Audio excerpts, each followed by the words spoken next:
Nobody believed a dirty, hungry street kid could save a dying girl. But that's exactly what happened. A little girl had 3 days to live. Her father was one of the richest men in the city. He had money, connections, doctors, everything. And none of it was enough. Until a barefoot boy with torn clothes and an empty stomach walked into their lives and did something nobody else could do. This is that story. Richard Calloway had everything a man could want. A massive house, a successful business, a daughter named Lily who was the center of his entire world. Lily was 8 years old with big brown eyes and a laugh that could fill any room. She was the kind of kid who made strangers smile just by walking past them. But 6 months ago, Lily got sick. At first, it seemed like a normal fever. Then it didn't go away. The doctors ran tests, then more tests. Then they sat Richard down and told him something no parent ever wants to hear. Lily had a rare blood condition. Her body was slowly shutting down. Without a very specific bone marrow donor match, she had almost no chance of surviving. Richard did what any father would do. He threw money at the problem.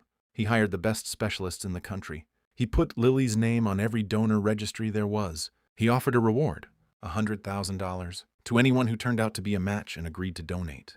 Nothing. Weeks passed, then months. Lily got weaker. She stopped running around the house.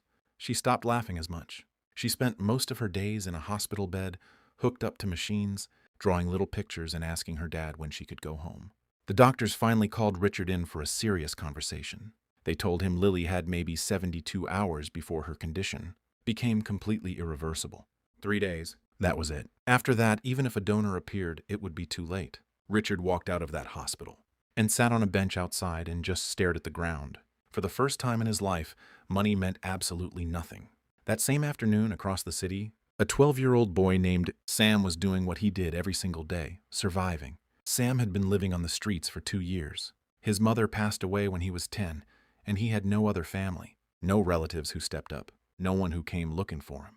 He slept in doorways, ate whatever he could find, and wore the same torn sneakers every single day no matter the weather. But Sam had something a lot of people twice his age didn't have. He paid attention. He noticed things. He remembered faces, conversations, details that most people walked right past without blinking. That afternoon, Sam was sitting near the hospital entrance, eating a piece of bread he had found, when he saw a man in an expensive suit walk out and just collapse onto a bench. Like the weight of the whole world had landed on his shoulders. Sam had seen sadness before, a lot of it, but this man looked completely broken. Most people walked past Richard without even glancing at him. Sam walked over and sat down next to him. He didn't say anything fancy. He just said, "You look like someone took everything from you." Richard looked at this small, skinny kid with dirty hands and tired eyes and thought about sending him away. Instead, he just started talking. He told Sam about Lily, about the donor search, about the 72 hours, about the $100,000 reward that nobody had claimed, because nobody had matched. Sam listened to every single word. Then he said something that stopped Richard cold. What does the match have to look like? Like what type? Richard pulled out the medical card he had been carrying in his pocket for months, the one with Lily's blood type and bone, marrow markers written on it. He handed it to Sam, not really expecting anything. Sam couldn't even read all the words on it, but Sam stared at it for a long moment and said, "I had a blood test once, at the free clinic on 5th Street. They gave me a card too." Richard didn't get his hopes up. He had been disappointed too many times. But something about the way this kid spoke, calm, certain, no drama, made him pay attention. He took Sam to the clinic that same evening. The nurse who had treated Sam 2 years ago still worked there. She pulled up his file. She looked at the numbers. Then she looked again. Then she picked up the phone and called the hospital. Sam's bone marrow markers were a near-perfect match for Lily. The probability of a random stranger being that close of a match, especially outside of a direct family member, is less than 1 in a million. Doctors say finding an unrelated donor match that strong is rarer than most people will ever understand. And this match had been sitting on the streets, 2 blocks from the hospital, for 2 years. Richard grabbed Sam's shoulder and looked at him and couldn't even find words. Sam just shrugged and said, "So what do we do now?" The procedure moved fast. The doctors had no time to waste. They explained everything to Sam, what donation meant, what the process would feel like, that there were small risks involved. They told him he could say no. They told him nobody would force him. Sam asked one question, "Will she be okay after?" The doctor said, "If this works, yes. She has a very strong chance." Sam nodded and said, "Then let's do it."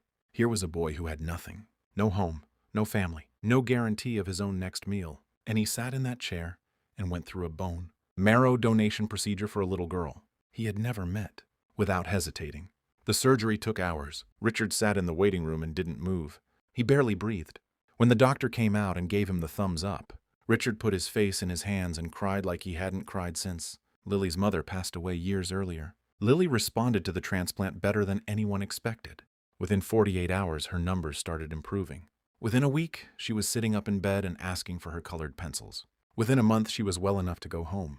The first thing she did when she walked out of the hospital was look around for the boy her dad had told her about, the one who saved her. Sam was standing near the entrance in new clothes Richard had bought him, looking a little uncomfortable in shoes that actually fit.